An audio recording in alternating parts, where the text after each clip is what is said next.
Bom dia, oitavo ano A, oitavo ano B, mais uma vez aqui, professor Eduardo Moura, aqui no estúdio, na escola, certo? Gravando as nossas aulas. E hoje, eu irei fazer a correção, da unidade 4 e eu vou começar aqui fazendo a correção do capítulo 1 da unidade 4, que traz como temas as teorias, as teorias do século XIX. Ok? E vamos aqui, já dar início às nossas correções. Vamos aí para a página 190, do nosso livro, beleza? E eu vou ler aqui para vocês o enunciado da questão para vocês, ok? Lendo para vocês o enunciado da questão, ou o comando da questão, ok? Então vamos lá. O trecho menciona temores relativos ao Haiti, por parte de alguns grupos brasileiros. Que temores seriam esses? Então, vocês podem colocar da seguinte forma, ok?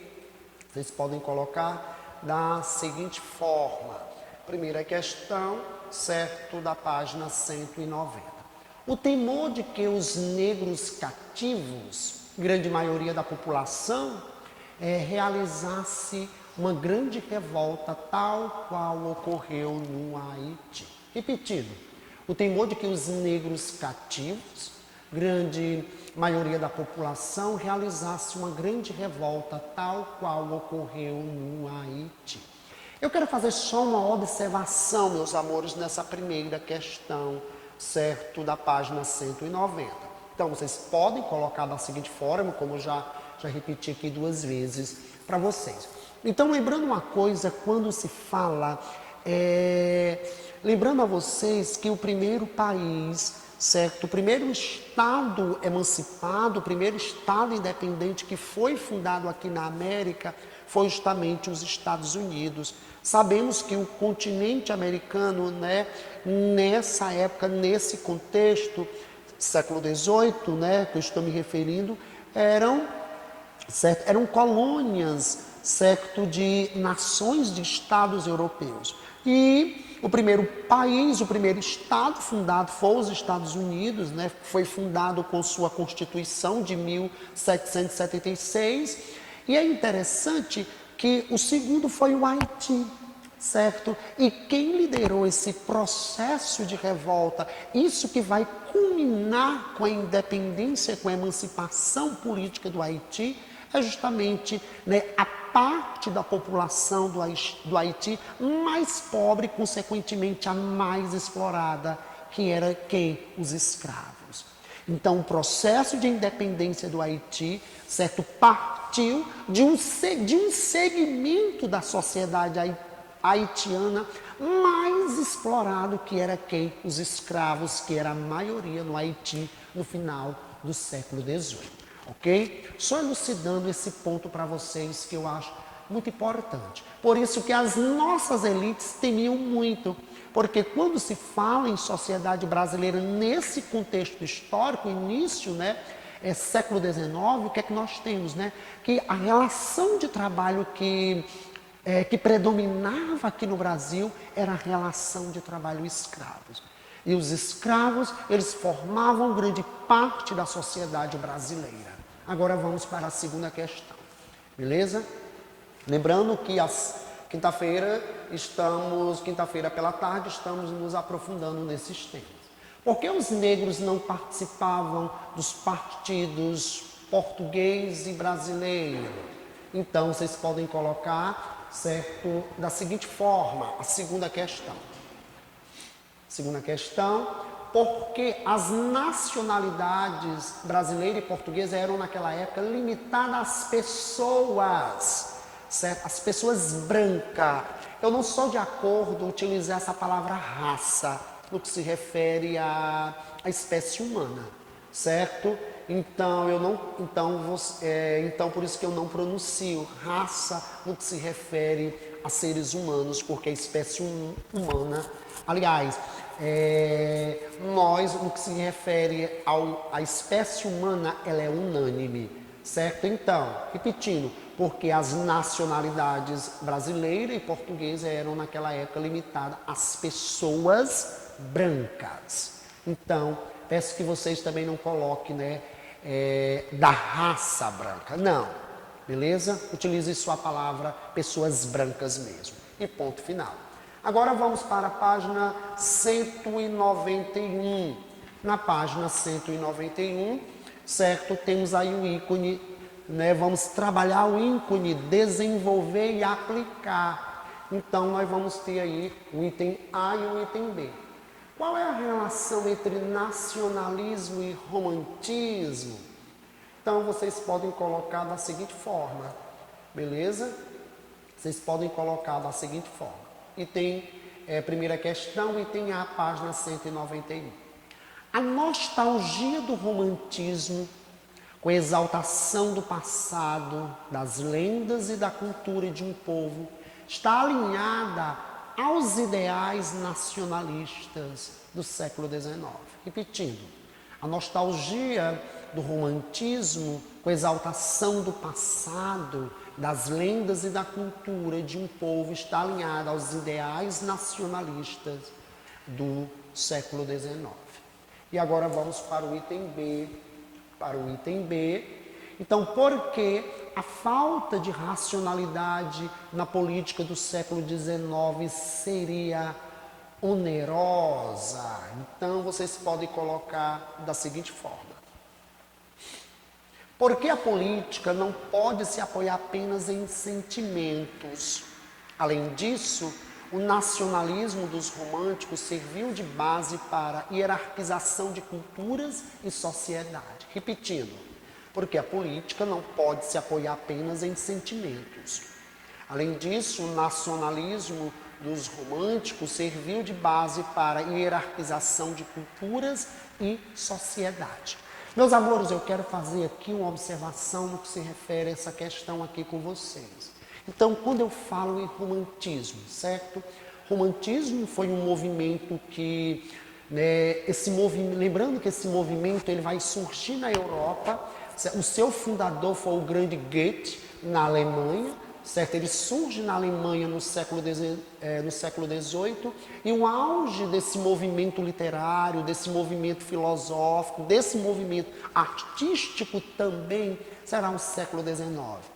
E esse movimento, certo, ele tem como uma de suas principais características o sentimentalismo. Lembrando que ano que vem serei professor de literatura de vocês e uma das obras que a gente estuda é justamente Amor de Perdição. E antes de eu adentrar nessa obra, a gente estuda um pouco desse movimento. Mas estudamos um pouco desse movimento no que diz respeito à expressão literária, principalmente no que se refere à poesia e no que se refere à literatura, que são duas formas artísticas, beleza? E a gente vai ver que esse movimento, ele tem, né, como eu já falei para vocês, uma de suas principais características é o sentimentalismo.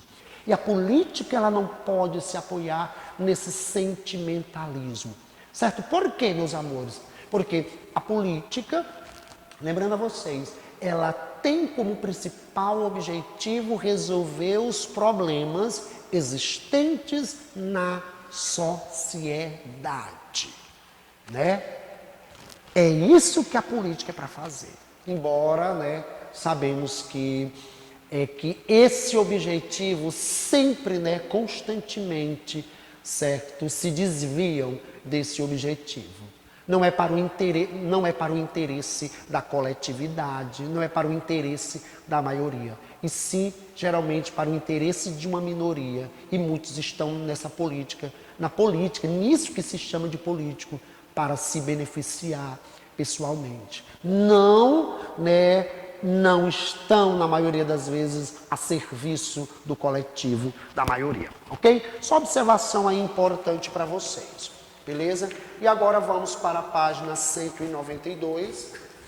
Página 192, primeira questão, da página 192, ok? Página 192, primeira questão. Podemos dizer que que ideias do liberalismo estiveram presentes na história do Brasil, justifique sua resposta. Então, vocês vão colocar o quê?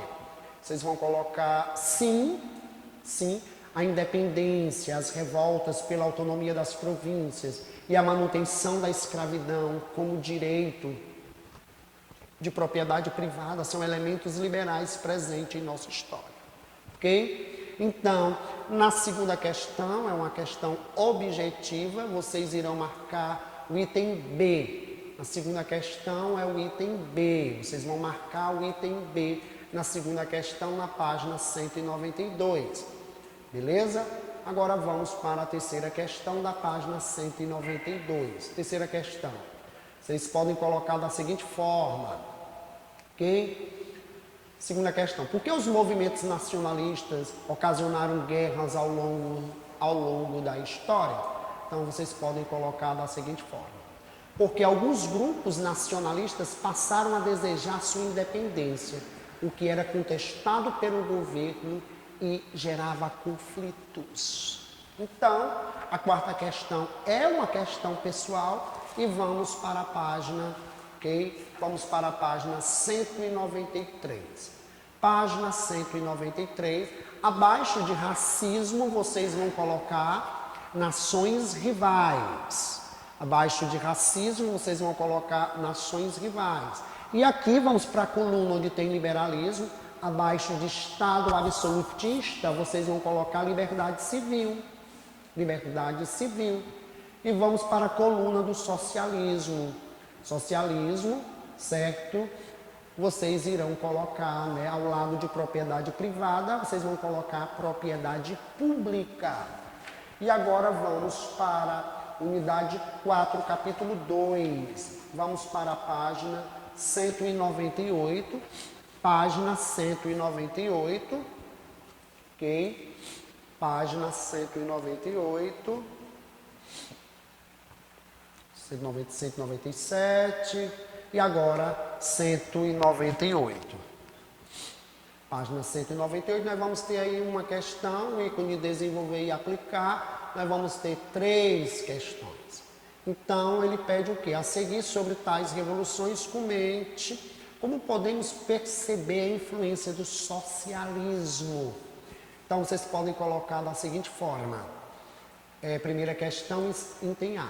O socialismo representava uma alternativa ao liberalismo, que não respondia às necessidades das pessoas mais pobres. Essa ideologia teve influência principalmente no espaço urbano e esteve presente nas revoltas de 1848, né? A chamada Primavera dos Povos, beleza? E no item B nós vamos ter nacionalismo, certo? Nacionalismo. Então, vocês podem colocar da seguinte forma, né? O item B da primeira questão. As revoltas tinham como objetivo defender e buscar alternativas para a nação como um todo, não importando a dinastia no poder. Esse rompimento com a lealdade a uma dinastia, substituindo-a pela lealdade à nação, é tipicamente nacionalista. Ponto final. E o último item é o liberalismo. Beleza? O liberalismo. Vocês podem colocar da seguinte forma. O desejo por maior participação política, uma das bases do liberalismo, mobilizou muitos burgueses contra governos nas revoluções francesas de 1830. E lembrando que nós nos aprofundamos nesse tema na nossa sala de aula online na semana passada. Beleza? E agora vamos, né, meus amores, para a página, vamos lá, vamos dar continuidade às nossas correções. Página 203, né, página 203 e 204, ok? Página 203 e 204, certo? Vamos lá, só passando aqui um pouquinho, pronto. Já chegamos aqui na nossa página 203, lendo aqui o enunciado da questão para vocês. Após a restauração francesa, por que ocorreram as revoltas de 1830? Então vocês podem colocar da seguinte forma: por que burgueses e trabalhadores não aceitaram o retorno ao absolutismo tal qual era praticado no antigo regime? Segunda questão, lendo aqui o enunciado para vocês: nos Estados Unidos da América, por que a expansão territorial do país foi uma das causas da Guerra Civil? Então vocês podem colocar da seguinte forma: por que a expansão fez surgir novos estados dentro dessa nação? O que aumentou a disputa entre os nortistas e os sulistas, pelo apoio desses novos estados em torno da questão da escravidão. Lembrando a vocês, quando se refere na relação de trabalho, nessa questão da relação de trabalho nos Estados Unidos, a relação de trabalho que vai prevalecer no norte é o trabalho assalariado, e no sul, a relação de trabalho que vai prevalecer é o trabalho escravo. Ok? Então, vamos para a terceira questão. Terceira questão, da 203. Quais foram os resultados da Guerra Civil dos Estados Unidos? Vocês podem colocar: os cativos foram libertos e se tornaram cidadãos em todos os estados. E a região sul precisou ser reconstruída pelos nortistas, porque foi arrasada pela guerra. Meus amores, um filme que eu posso indicar para vocês com relação a esse tema, certo? Um filme que foi baseado no romance da grande escritora norte-americana Margaret Mitchell. É o romance, certo? E o filme também tem o mesmo título do romance, E o Vento Levou. O filme é de 1939. Inclusive, gente, meus amores, a última atriz desse filme que estavam viva morreu ontem. Ela morava na França, certo? Morreu aos 104 anos de idade, que interpretava, certo, a bela Melanie, certo? Vale a pena vocês dar uma assistida nesse filme, certo? E o Vento Levou, beleza? É que se passa nesse contexto histórico da Guerra Civil norte-americana, década de 60 do século XIX. 4. A questão 4 é uma questão pessoal, e agora nós vamos concluir o nosso livro, concluindo as nossas atividades na página 204. Página 204, abaixo de França, vocês vão colocar aí, 1830, ok? E na outra coluna vocês vão colocar Estados Unidos, né? Abreviação, né? A sigla EUA, equivale a Estados Unidos da América. E abaixo de Norte Industrial vocês vão colocar abolição da escravidão. Então, quero dizer para vocês que foi concluído o livro 2 de História. Espero que todos vocês estejam gostando das nossas aulas que estão sendo gravadas. E lembrando mais uma vez que vocês não podem perder, ok? As aulas, a nossa sala de aula online, quinta-feira pela tarde. Onde na quinta-feira à tarde eu escolho um dos temas para que nós possamos nos aprofundar. E o que é que eu peço a vocês? Que façam a leitura do livro, tragam as dúvidas para a gente discutir e debater, beleza? Para que nós possamos aprender e compreender a história. É muito importante, gente, a gente saber da história, beleza? Tchau, tchau para vocês, um abraço virtual e tudo de bom para vocês. Tchau, tchau.